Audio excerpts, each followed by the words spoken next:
و این مسجد از زیباگیش هم به جوان هاست.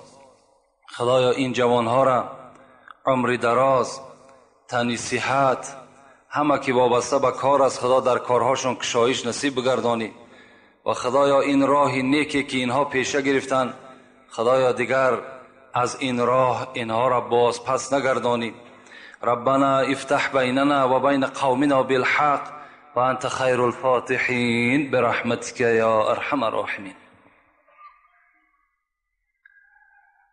قال رسول الله صلی الله علیه و آله و سلم: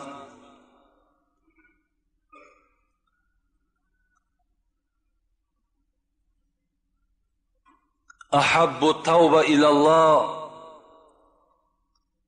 توبه الشباب. رسول اکرم میگوید آدم جوان یا آدم پیرانسال وقتی که به سوی خدا توبه میکند، توبه کدام این دوست داشته تر است؟ توبه کدام این در نزد خدا نیکتر قبول می شود؟ رسول اکرم گفتند توبه الشباب. دوست داشته ترین توبه به سوی خدا توبه جوان است.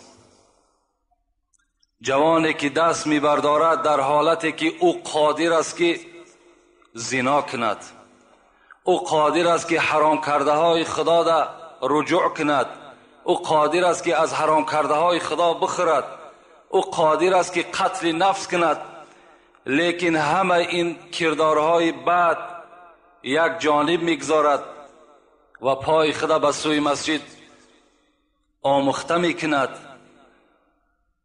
و وجود خودش در بالای جای نماز آموخته میکند. رسول اکرم گفتند این جوان دوست داشته ترین جوان به سوی خداست از روی آنی که این به سوی خدا توبه میکند. البته خوش به حال همون جوانی که علال خصوص این جوانهایی که الحال پیش روی ما هست، خوش به حال همه شما که این راهی که شما گرفتید به خدا قسم رسول اکرم گفتند دوست داشته ترین بنده به سوی خدا که نام او در نزد خدا به نام حبیب خوانده می شود این جوان است. جوانی که توبه کننده است نزد خدا نام او حبیب است. از این خاطر حدیث های پیغمبر خدا در این باب خیلی بیشمار است. یک تای دیگرش که یک جالب کننده دقت ما و شماست، رسول الله چی گفتن؟ گفتن انا، اشاره به سوی خود کردن، من و شاب الطایب و جوان توبه کننده و من که هاتین، انگشتاش برداشتن رسول اکرم گفتن مثل همین دو هست و اشاره بالسبابه والوسطى، اشاره به سوی انگشت سبابه کردن، اشاره به سوی انگشت وسطا کردن، گفتن من و جوان توبه کننده مثل این دو انگشت در جنت نزدیک هستید.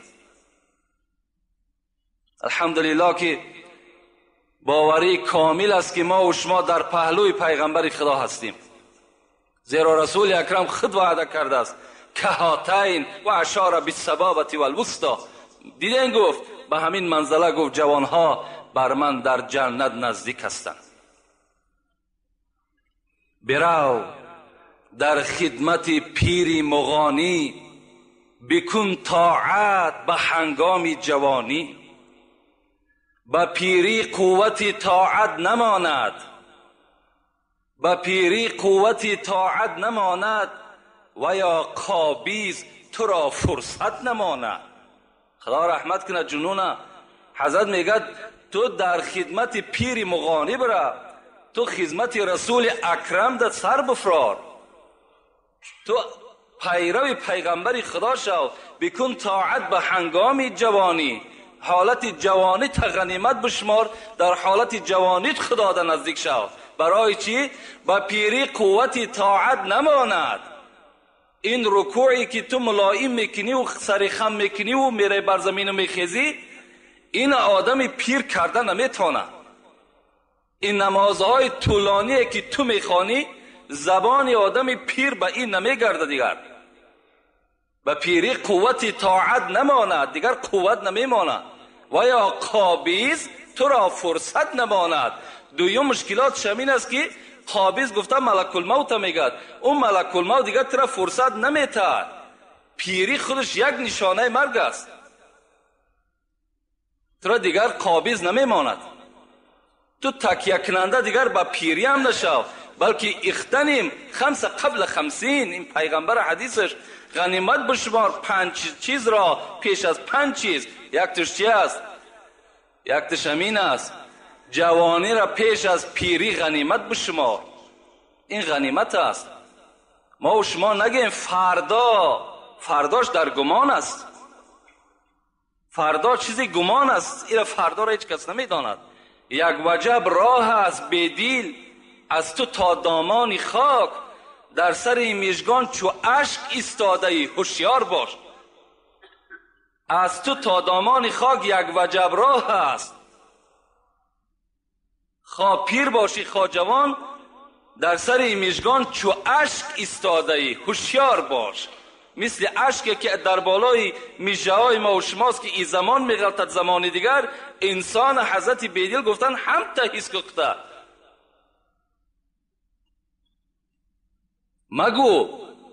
مگو ای تشنه فردا آب نوشم. مگو ای فردا آب نوشم. مگو ای تشنه فردا آب نوشم، با پیری در راه طاعت بکوشم. اینا نگو تو. برای چی؟ با بوی پیری چندین نوجوانی، برفت به توبه از این دار فانی.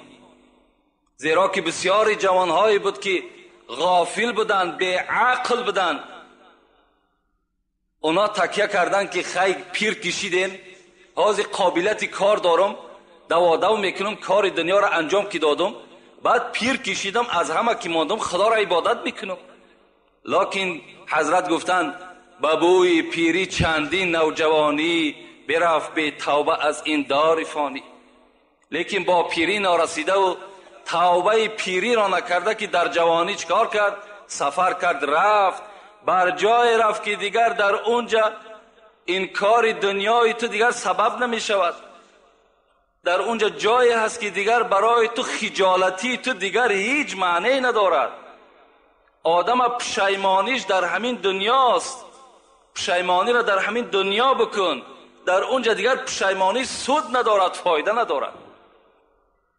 سبعتون، انس روایت میکنه حدیثه، سبعتون یظلهم الله فی ظل یوم لا ظل الا ظله. 7 طایفه هست در روز قیامت که خیلی روزی گرم هست، خیلی روزی دهشت هست، هیچ کس بر هیچ کس نزدیک شدن نمیتواند. چگونه که خدا در سوره و نازعات میگه یوم یفر المرء من اخی و امه و ابی و صاحبتی و بنی. اون روزی است که برادر از برادر میگریزد. مادری که بجان و جیگرش فرزندش بر اون نزدیک است، فرزند دیگر نظری رحمت نمیکند. پدر از فرزند میگریزد. همه مشغول چی هستند؟ آیا نجات میافته باشم یا نه؟ همه در این فکر هست. همان روز سایه هست، سایه عرش میگن او را. همین سایه عرش در بالای کیست؟ پیغمبر خدا را گفت 7 طایفه در زیر این سایه است. یک تایو کی است؟ شاب نشا فی عبادت الله، جوانی که در جوانی خدا را عبادت کرده است، در سایه عرش است. شما پشیمان نشین، شما آرزو به سوی عرق نوشیدن و زنا نکنین، بلکه شما گریبانای خدا بگیرین، بگین هزارها بار شکر خدایا ما را تو به سوی خدا در این جوانی هدایت کردی. هزارها بار شکر گفتن، نماز شکرانه بخوانین، زیرا بسیار پیرانسالایی هست الحال که میگویند چرا در جوانی ما نکردیم. این افسوس را در پیری میخری. اگر به شرطی با را به پیری برسی دیگر فایده ندارد. حرکت کنین، هیچ کار صد راه شما را نگیرد. در هیچ فتنه و در هیچ ترس و وهم داده نشین، بلکه راه خدا را پیشه بگیرین. انشاءالله شما نجات میابین. عبدالرحمن ابن عوف